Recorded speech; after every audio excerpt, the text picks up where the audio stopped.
श्री स्वामी समर्थ. स्वागत आहे तुमचं माझ्या यूट्यूब चॅनलवरती. आजचा दिवस तुम्हाला खूप छान सुखाचा समाधानाचा जाऊ देत, हीच मी स्वामींच्या चरणी प्रार्थना करते आणि आजच्या व्हिडिओला सुरुवात करते. तर 9 नोव्हेंबर 2023 रोजी आहे दिवाळीचा पहिला सण वसुबारस. उद्याच्या दिवशी गाईला आपल्याला एक वस्तू खाऊ घालायची आहे आणि त्यासोबतच कोणत्या चुका टाळायच्या आहेत जेणेकरून या व्रताचे संपूर्ण फळ आपल्याला मिळणार आहे. त्यामुळे व्हिडिओ स्किप न करता शेवटपर्यंत बघत राहा. तर बघा, 9 नोव्हेंबर रोजी आलेली ही रमा एकादशीला अनन्यसाधारण असं महत्त्व प्राप्त झालेलं आहे. कारण चातुर्मासातली ही शेवटची एकादशी म्हणजे चातुर्मासाची सांगता या एकादशीने होणार आहे. त्यासोबतच गुरुवारी आलेली ही एकादशी, गुरुवार जो आहे तो श्रीहरी विष्णूंना समर्पित आहे. त्यामुळे याला विशेष महत्त्व प्राप्त झाले. तसं तर प्रत्येक एकादशी ही श्रीहरी विष्णूंना समर्पित असते आणि एकादशीच्या दिवशी आपण श्रीहरी विष्णूंची सेवा उपासना करत असतो. पण या दिवशी रमा एकादशीच्या दिवशी विशेषतः रमा म्हणजेच लक्ष्मी, देवी लक्ष्मीचं सुद्धा आपल्याला पूजन करायचं असतं. या दिवशी देवी लक्ष्मी ही गाईच्या रूपात असते, त्यामुळे गाईचं वासरासह पूजन केल्यामुळे तिचे अखंड आशीर्वाद आपल्याला मिळतात. रमा एकादशीच्या दिवशी श्रीहरी विष्णूंचा 8वा अवतार श्रीकृष्णांचे पूजन केले जाते, त्यांची सेवा आणि उपासना केली जाते. आपल्या प्रत्येकाच्या देवाऱ्यामध्ये बाळकृष्णांची मूर्ती ही असतेच. या मूर्तीवरती आपल्याला पाण्याने पंचामृताने अभिषेक करायचा आहे.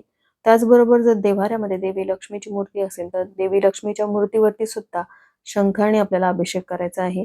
कारण गाय जी आहे ती देवी लक्ष्मीचंच एक रूप आहे. रमा म्हणजेच लक्ष्मी आणि आधी सांगितल्याप्रमाणे या दिवशी देवी लक्ष्मी ही गायीच्या रूपामध्ये असते. त्यामुळे लक्ष्मीच्या मूर्तीवरती सुद्धा सकाळी आपल्याला अभिषेक करून घ्यायचा आहे. त्याचबरोबर श्रीकृष्णांना अतिशय प्रिय असलेल्या गाईचं आपल्याला संध्याकाळी दिवे लागण्याच्या वेळेस पूजन करायचं आहे. गाईचं दूध असेल, शेण असेल, गोमूत्र असेल, प्रत्येक गोष्टीचा वापर आपण आपल्या दैनंदिन आयुष्यामध्ये करत असतो. गायीप्रती असलेली कृतज्ञता व्यक्त करण्याचा हा दिवस. तसं महिन्याला येणाऱ्या प्रत्येक एकादशीचे व्रत बरेच जण करतात, कारण हे जे व्रत आहे श्रीहरी विष्णूंसाठी केलं जातं. पण रमा एकादशीचं व्रत हे प्रत्येक आईने आपल्या मुलांसाठी करावं, मुलांना दीर्घायुष्य लाभावं, मुलांना प्रत्येक क्षेत्रामध्ये यशप्राप्ती मिळावी, यासाठी आईने मुलांसाठी दिवसभर उपवास करावा. आता ज्यांना शक्य आहे त्यांनी एकभुक्त राहून हा उपवास करायचा आहे, फलाहार घ्यायचा आहे. ज्यांना अगदीच शक्य नाही त्यांनी संध्याकाळी गाईचं पूजन केल्यानंतर जेवण केलं तरी हरकत नाही. त्याचबरोबर सगळ्यात महत्त्वाचं म्हणजे रमा एकादशीच्या दिवशी जर तुमचा मासिक धर्म सुरू असेल किंवा तुम्हाला सुतक पडलेला असेल, घरामध्ये एखादी स्त्री बाळंतीण झालेली असेल, तर अशा वेळेस तुम्हाला हे व्रत म्हणजेच पूजाविधी करता येणार नाही, पण उपवास मात्र तुम्ही करू शकता. कारण मासिक धर्म असेल, सुतक असेल किंवा घरात विटाळ असेल तरी देखील आपण उपवास करून हे व्रत करू शकतो. पूजाविधी केली नाही पण उपवास जरी केला तरी या व्रताचं संपूर्ण फळ तुम्हाला मिळेल. त्यामुळे उपवास तुम्ही आवर्जून करायचा आहे. तर बघा, या दिवशी म्हणजेच वसुबारस किंवा रमा एकादशीच्या दिवशी सकाळी लवकर उठायचं. दिवाळीचा हा पहिला दिवस. आपल्याला अंगण स्वच्छ झाडून घ्यायचं आहे. अंगणामध्ये आपल्याला हळदीच्या पाण्याने सडा टाकायचा, उंबरठ्यावरती हळदीचं लेपन करायचं आहे. त्यानंतर देवपूजा करून घ्यायची आहे. देवपूजा करत असताना बाळकृष्णांच्या मूर्तीवरती आपल्याला सांगितल्याप्रमाणे अभिषेक करायचा आहे. देवी लक्ष्मीच्या मूर्तीवरती सुद्धा अभिषेक करायचा. देवांचं पंचोपचारे पूजन झाल्यानंतर आपल्याला तुळशीचं पूजन करायचं. या दिवशी तुळशीचं निर्जला व्रत असतं. तुळशीला पाणी अर्पण करायचं नाही, पण दुरूनच तुळशीचं पंचोपचारे पूजन करायचं आहे. तुळशीला एक वस्तू अर्पण करायची आहे, यामुळे आपल्याला अखंड सौभाग्य प्राप्ती होते. तर ती वस्तू कोणती आहे यावरती डिटेल व्हिडिओ मी शेअर केलेला आहे, तुम्ही तो बघू शकता. आणि त्यानंतर संध्याकाळी दिवे लागण्याच्या वेळेस तुम्हाला गाईचं पूजन करायचं आहे. आता तुमच्या घरात जर गाय असेल तर गाईचं तुम्ही पूजन करू शकता. आणि जर तुमच्या घराच्या आसपास गाय नसेल, तुम्ही जाऊ शकत नसाल गायीजवळ, तर आपल्या घरात असलेल्या गाय-वासराच्या मूर्तीचं आपल्याला पंचोपचारे पूजन करायचं आहे. गाईच्या मूर्तीवरती अभिषेक करून स्थापना करायची आणि हे पूजन कसं करायचं, विधिवत गोवत्स पूजन आपल्याला कसं करायचं आहे, यावरती डिटेल व्हिडिओ माझ्या चॅनलवरती आहे. तशा प्रकारे पंचोपचारे गायीचं आपल्याला पूजन करून घ्यायचं आहे. भिजवलेली चणा डाळ आणि गुळाचा नैवेद्य गाई वासराच्या मूर्तीला तुम्हाला अर्पण करायचा आहे. पण जो मी उपाय तुमच्यासोबत शेअर करणार आहे, त्या उपायासाठी तुम्हाला प्रत्यक्ष गायीजवळ जाऊनच ही वस्तू जी आहे ती खाऊ घालावी लागेल.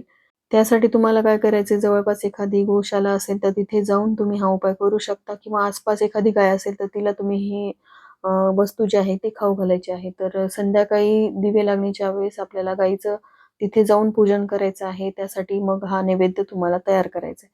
बाजरीचं पीठ घ्यायचं आहे, त्याच्यात तुम्हाला भाकरी तयार करायच्या आहेत. या दिवशी बाजरीच्याच पिठाची भाकर तयार करावी. त्यानंतर तुम्हाला गवारीच्या शेंगांची भाजी तयार करायची आहे. भाकरीवरती ही गवारीच्या शेंगांची भाजी ठेवायची, त्यावरती थोडासा गूळ ठेवायचा, थोडीशी हरभऱ्याची भिजवलेली डाळ ठेवायची. त्यानंतर ही भाकरी हा नैवेद्य घेऊन आपल्याला गाईचं पूजन करण्यासाठी एखाद्या गोशाळेत जायचं किंवा जवळपास एखादं गाईचं दूध विकणारे असतात त्यांच्याकडे तुम्ही गेलात, तिथे जाऊन तुम्ही पूजन केलं तरी हरकत नाही. आता तिथे सोबत जाताना तुम्हाला एक ताट घ्यायचं, त्यामध्ये हळदी, कुंकू, अक्षदा, फुलं, धूप, दीप, त्याचबरोबर थोडंसं पाणी, थोडंसं दूध वगैरे सगळं हे साहित्य घरूनच घेऊन जायचंय आणि आपण जो नैवेद्य तयार केलेला आहे तो सोबत घेऊन जायचा आहे. आता तिथे गेल्यानंतर तुम्हाला सगळ्यात आधी गाईच्या चारही पायांवरती पाणी टाकायचं आहे.